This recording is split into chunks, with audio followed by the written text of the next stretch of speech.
Hello. How's everybody today? Hey, Brandon, can you hear me okay over here?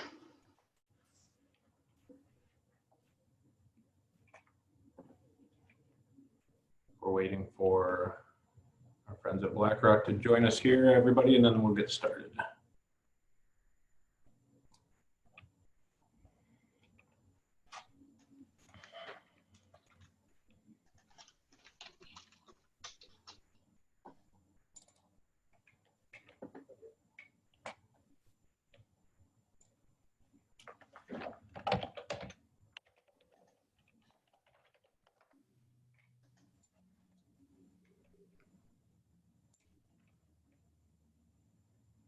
All right, Dylan, can you hear us?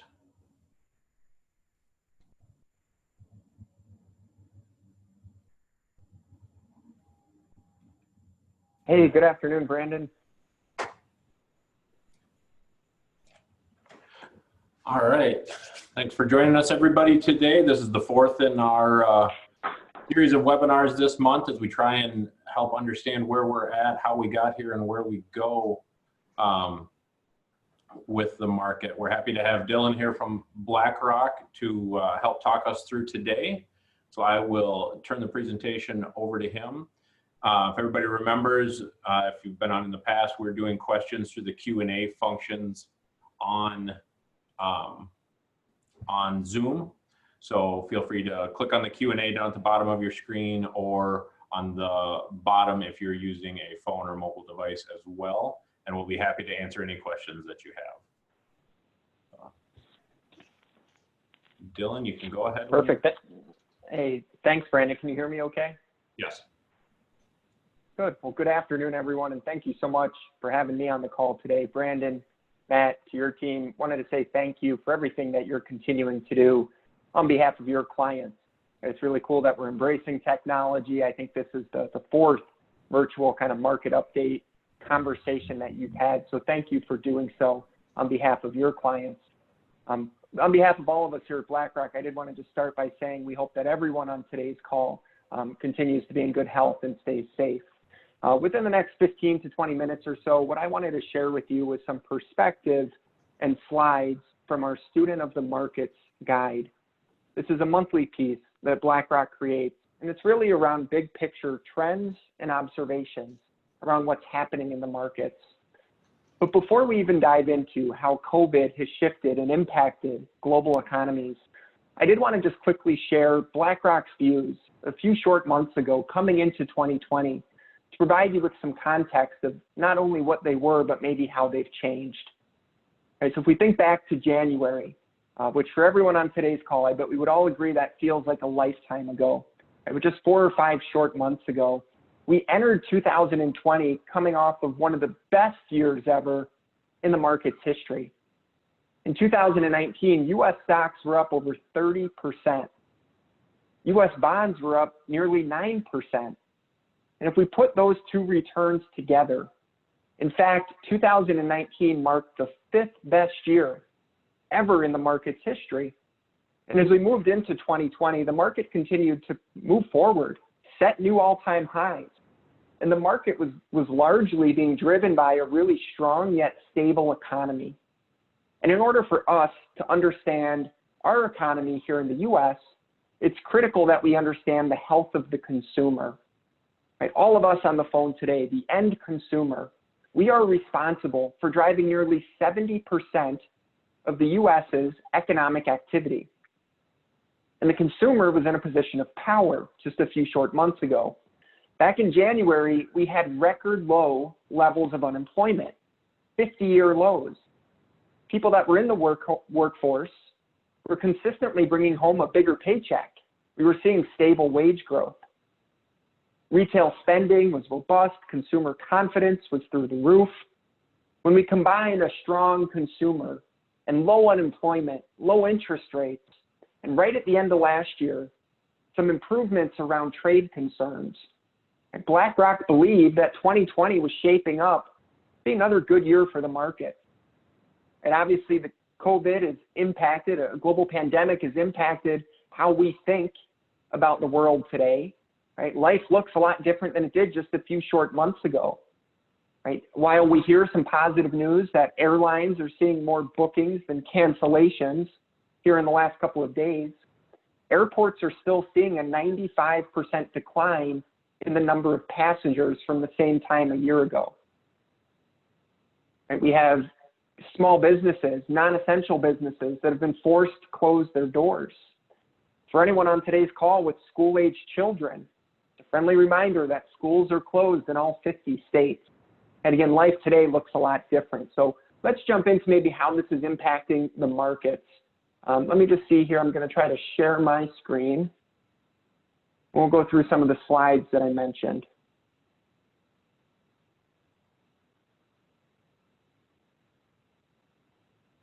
All right, you should see a piece, and Brandon, can I just get a thumbs up from you or Matt? You can see the student in the markets guide. Awesome. All right, so we talked about our views at the beginning of the year. We talked about kind of what's changed, right? How has that shifted our views? You know, one of the things from a market perspective that this has resulted in was a very significant spike in market volatility, right? Now, over the long term, right, the stock market, on average, any given day, the market moves about 0.6% up or down, right? Just over 0.5%. That's a typical day for the stock market. So what BlackRock looked at here was how many days, how many trading days in each of the last 20 years was the stock market either up or down 2% or more. To us, that's a highly volatile day. That's 3.5 times normal market volatility. And if you go all the way to the far right, through the first 4 months of this year, the U.S. stock market has had 31 days where it was either up or down 2% or more. In fact, of those 31, 16 of those days, the market was up or down 4% or more. Right? We've seen this giant spike in market volatility. So how does that 31 days compare? Right? As you can see, it's more volatility in the first 4 months of this year than the last 3 years combined. It's more volatility than the 4-year stretch from 2013 to 2017. And if you compare it to 2008, right, we're on pace to shatter the record of 72 days. We're on pace for 93 through the first 4 months of this year. Right, but it's important to remember as an investor, volatility works both ways. Volatile markets go up and volatile markets go down. And BlackRock does believe that volatility can create opportunity for disciplined investors. All right, so here you're going to see the best and worst days, as well as the best and worst months for the S&P 500 since 1950. And anything that's highlighted in yellow has occurred so far this calendar year. There's a lot of yellow on this slide. Right, we've had 5 of the best days in the market's history. We've unfortunately had 3 of the worst. March was the 4th worst month since 1950, followed by April, which was the 3rd best. Right, but as an investor, if you're looking at the slide, I would encourage you to focus your attention on the far right column of each one of these tables, right, where it's titled Return 1 year later. Right, what that shows you is if you as an investor, if you had the courage to invest when it felt the absolute worst, the most unnatural to do so, what was your reward 12 months later? Right, so let's focus our attention on this kind of center title here, Worst Days. Again, the absolute worst individual days in the last 70 years of the market's history. Look at the very bottom of the table. Your average return 1 year later was over 24%. Right, so again, volatility works both ways, but we do believe that volatility creates opportunity for disciplined investors over the long term. So the last slide from this one, and then I'll jump over to one other piece, is just a very interesting and an unusual dynamic, which is that now for the last 20 years, bonds have actually outperformed stocks. It's a rare event. There's only 2 other time periods where this occurred within the markets. September of 1949 and February of 2009. And so as of March 31st, over the last 20 years, U.S. bonds have had an average return of 5.1%. U.S. stocks returned 4.8% over the same time period. So what happened over the last 20 years in both the stock and bond markets? Right? Well, if we start with fixed income, if we start with bonds, the 10-year Treasury was at 6.5% in the year 2000. It steadily declined to 0.68% today. Right? As those yields, as those rates decline, bond prices go up.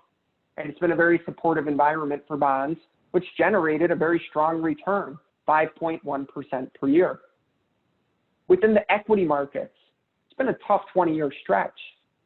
Starting in March of 2000, we had the tech bubble pop, followed by the tragic events of 9/11.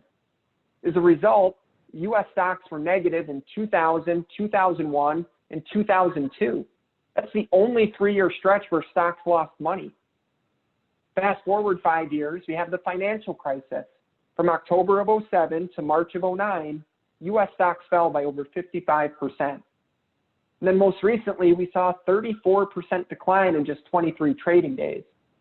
And so not surprising, with all of those things considered, right, that bonds actually outperformed over that time period. But look at the right-hand side of the slide. Right? Let's go back to September of 1949. Right? Look at the returns for both stocks and bonds for the next 5, 10, and 20 years. To me, it looks like a great environment to be buying stocks. Look at February of 2009. Look at the following 5 and 10-year performance numbers. Again, a great environment to be buying equities. All right, so the last one, this is last month's version, but I thought there was a couple slides here that I liked a lot and wanted to just quickly touch on. You know, one of the most common questions I get from clients, like, hey, Dylan, the market dropped faster than ever before. It went down 34% over the course of a few weeks. But since March 23rd, the market has also rebounded pretty swiftly. We've seen a good bounce. We've recovered about half of our loss. So people question, did I miss my opportunity? Should I wait for another pullback? I think this slide is a great way to say it really doesn't matter. You don't need to time it perfect. Right? In fact, we looked at the 13 different bear markets since 1950. And so let's say you actually had a crystal ball. And for each one of those 13 bear markets, you got invested at the absolute bottom, at the low point of the bear market. Right? That's the column all the way to the right. If you had the perfect timing, your return 1 year later, you would have averaged over 35%. Right? So it's got to feel great to find the bottom, but what happens if you were 2 weeks early? Right? What if you don't have a crystal ball? If you were 2 weeks before the market bottom, you put some money in and then you watch it go down for 2 more weeks, right? You're actually still up over 24% 1 year later. And what if you missed the bottom and you were a little late to get in after it already started to recover, right? You still averaged over 21%, right?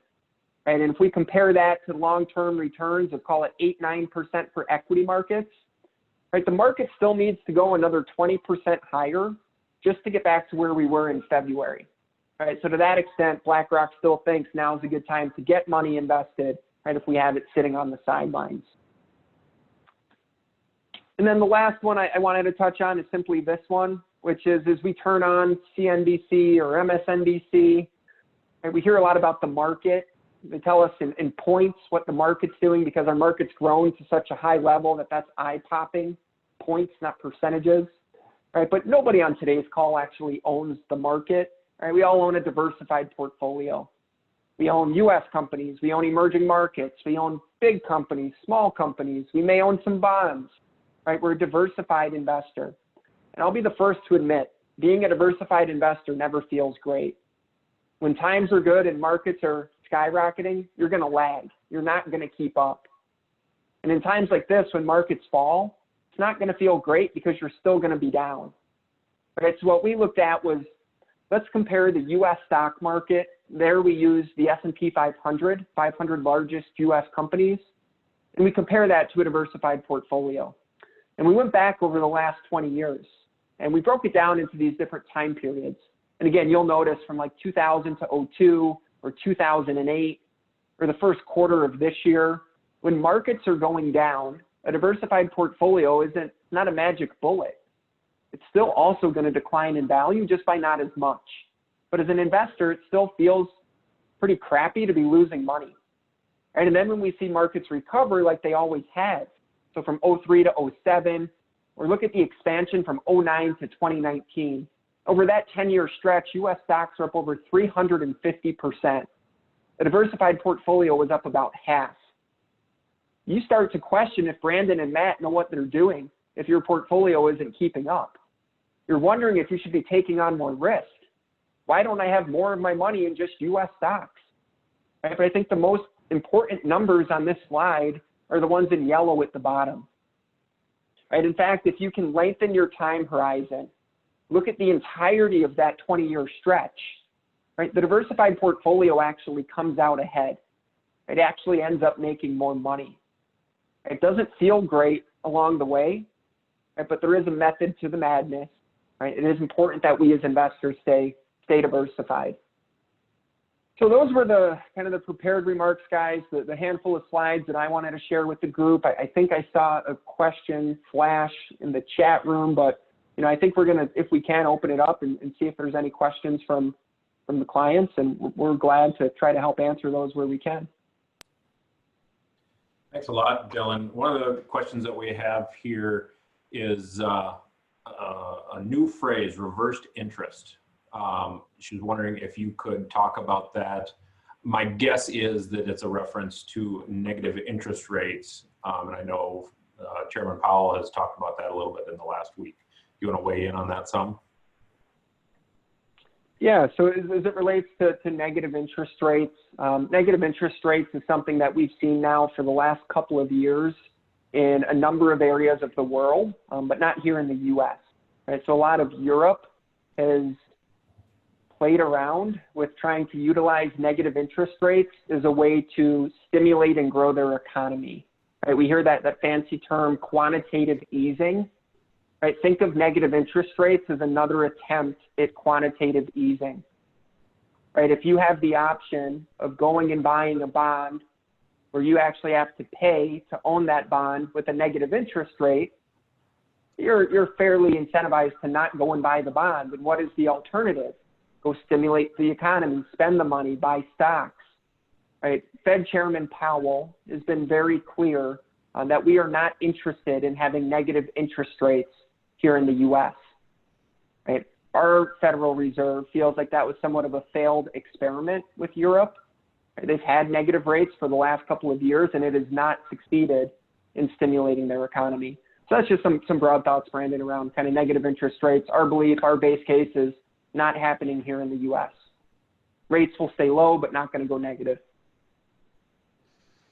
Thanks for that, Dylan. Question that I received after our last webinar with a different group here, but one I think you would be well served to answer as well, along the lines of interest rates and what the Fed is doing. The question was, headline news is saying that the government is buying corporate bonds. They're actually going to businesses and buying bonds of businesses. What exactly is that doing? And the question was like, am I the U.S. citizen now, an owner in these companies, or what does it mean when I hear that on TV? Yeah, so I think that all goes back to some of the policy response that we saw back in the middle of March, right? So the Fed stepped in on a Sunday afternoon. It was March 15th, and they slashed interest rates to zero. I think it's important to know that the Fed traditionally, they're incredibly calculated. They like to move really slowly. They're more comfortable erring on the side of let's move slowly and not overreact too quickly. Right, so it was very meaningful, very telling when the Fed stepped in on a Sunday afternoon outside of a scheduled policy meeting and slashed interest rates to zero.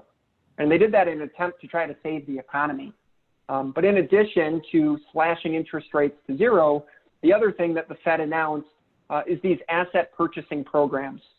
Right, so that was the Fed's attempt to try to act as a backstop and provide liquidity to the financial markets. Right, so initially the Fed announced that they would be purchasing $700 billion worth of assets in the market. $500 billion of that was U.S. Treasuries, The other $200 billion was of mortgage-backed securities. Right? As we've gone along here, the Fed has expanded those asset purchasing programs to include things like corporate bonds, high-yield bonds, what they refer to as fallen angels, company that went from an investment grade to now a high-yield bond. They've actually hired BlackRock. We're helping the Fed. We're facilitating, we're advising on a number of those programs that they're conducting. Right? That's due to kind of our position in our industry as an industry leader in risk management. But I think big picture, right? Like we can get really granular there. I think essentially what the Fed is trying to do is make sure that the plumbing of our financial system doesn't get clogged. Right? They're trying to provide liquidity for the markets. They're acting as that backstop. Right, so does that help kind of in terms of like what the Fed's doing, some of the policy response, kind of BlackRock's involvement as an advisor within that space? Right, the Fed basically said, hey, we're going to do whatever it takes. Right, whatever it takes for our economy to stay as healthy as it can and make sure that we recover as quickly as possible. Right, it's highly likely we're going to see more stimulus as a result. Right, the Fed is incredibly active in the markets. Right, their balance sheet is around $7 trillion in assets today. It's up over $2.5 trillion since February, right? And we expect it to get north of 11 trillion before it's all said and done. Thanks, Dylan. That's very, very helpful. Appreciate that. I know you guys at BlackRock have a unique perspective being involved with some of that stuff, so thank you. We had a question come in just about the slide that you had finished up with. I think that was the one where, you know, being invested, sometimes you're upset. Being invested, sometimes you're not happy enough. You're never always going to win, but at the end of the day, after 20 years, if you just stayed the course and had a diversified portfolio, you know, you probably would have benefited. One of the questions was, is that kind of the approach that we're taking here at our office? And I think I can speak to that and just say that although it's a little bit different for each person, depending on where they're at and what phase of life, if you're accumulating wealth right now, or if you're in the process of taking income out, you may be shifted to either side, being a little bit more conservative, a little bit more aggressive. But yes, I mean, for us, it's important for us to be diversified. You're going to find that in the portfolios that we help our clients with, we own big companies, mid-sized companies, small companies. We own U.S. companies and foreign companies. We have all sorts of different types of bond positions in there. So although the numbers that were quoted on the slide that Dylan showed were sort of hypothetical ones of just a generic portfolio, so they're not exactly what each person here that works with us would have, the concept that it illustrated is spot on to exactly what we're doing here. And so that would, you know, to the person that asked that question, yeah, I mean, that is the approach, that diversified approach. You know, we used to refer to it as you know, get rich slowly. You know, we're not trying to rush to get there. It's just a plan. It's methodical. We don't try to time the markets. We just own high quality, you know, low cost investments, and over time they're going to do the work for us. So to answer that question, I think that that's what I would do. I think I have one more additional question that had come up before in the past as well, and that was just if we can get past COVID and assume that maybe the fear that's directly resulted from that dissipates. We still have some other things that are going to be an issue. We have an election this year. We have, you know, some tensions with global trade. Where does BlackRock see that playing a part, if any, as we move forward in the next 6, 12, 18 months? Yeah, so I guess our thoughts there, right? We've talked about how COVID has resulted in an increase in volatility. The first slide that I walked through showed, you know, how many trading days have been up or down 2% or more. BlackRock's belief is that once the dust settles, Matt, great question, right? Once we slow the spread of the virus, the economy starts to reopen, is it all smooth sailing from there? And I think there's maybe two ways to answer that. Number one is we do not think it's going to be as simple as flipping on a light switch to restart our economy. We have the largest economy in the world, right? The analogy that I would share is for us here in the greater Madison area, think of it more like your attempt to start your lawnmower for the very first time in April. Right? My snowblower gets all the love during the wintertime. My lawnmower sits at the back of the garage. I wheel it out. There's spider webs all over it. Right? I start pulling on it, put gas in it. it sputters, it smokes, it finally starts. Right? You can't just flip a light switch and turn our economy back on, so it may be a little bumpy along the way. Right? The headlines, the news that we're going to see for the next couple months is going to be really scary as an investor. And that's because markets are forward-looking, economic data is lagging information. Right? So once we start hearing Q2 earnings, unemployment numbers, we've seen those jump to nearly 40 million people here in the last 6-7 weeks. We think the headlines are going to remain really bad, but markets are forward-looking. We do expect that markets will remain highly volatile, heightened volatility, maybe not highly, but heightened volatility through the end of the remainder of 2020.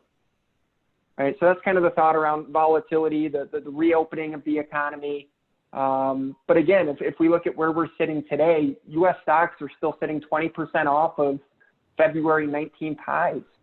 Right, so we've had a good rebound, a good bounce here in markets, right, but we still think there's some definite upside potential as well. All right, appreciate that. Brandon, do you have anything else on your end? Otherwise, I know we're getting close to that 30-minute window we wanted to stay in.